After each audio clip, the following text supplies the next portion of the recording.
শ্রমিকরা সর্বোচ্চ ন্যায্য এবং ন্যায় একমাত্র আশা করতে পারে বিএনপির কাছ থেকে। যথাযোগ্য মর্যাদায় মহান মে দিবস উদযাপন উপলক্ষে বন্দরনগরী চট্টগ্রামের বিশাল র্যালি ও আলোচনা সভা করেছে চট্টগ্রাম মহানগর শ্রমিক দল।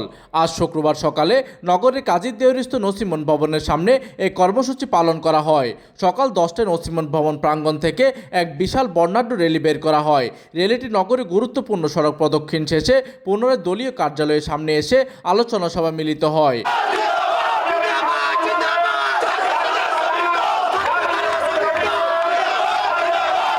জাতীয়তাবাদী শ্রমিক দলের সাবেক ভারপ্রাপ্ত সভাপতি SM আজিমের সভাপতিত্বে অনুষ্ঠিত এই সভায় প্রধান অতিথি হিসেবে উপস্থিত ছিলেন চট্টগ্রাম 9 আসনের সংসদ সদস্য আবু সুফিয়ান।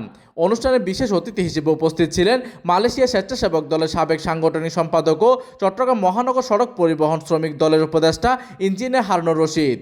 একমাত্র শ্রমিকরা সর্বোচ্চ ন্যায্য এবং ন্যায় একমাত্র আশা করতে পারে বিএনপির কাছ থেকে।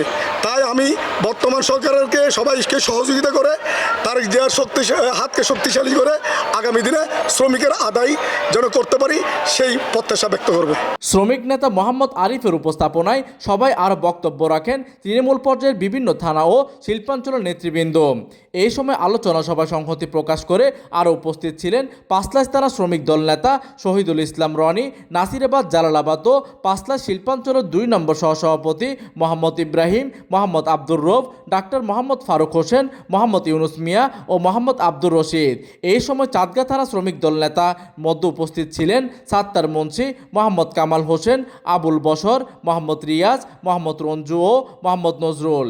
এই সময় হালিশহর থানার নেতা কামরুল সহ মহানগর বিভিন্ন ওয়ার্ডের শ্রমিক দলের বিপুল সংখ্যক নেতাকর্মী উপস্থিত ছিলেন। প্রতিনিধির তথ্য ও পাঠানো চিত্রে ডেস্ক নিউজ, দিগন্তের বার্তা 24, চট্টগ্রাম।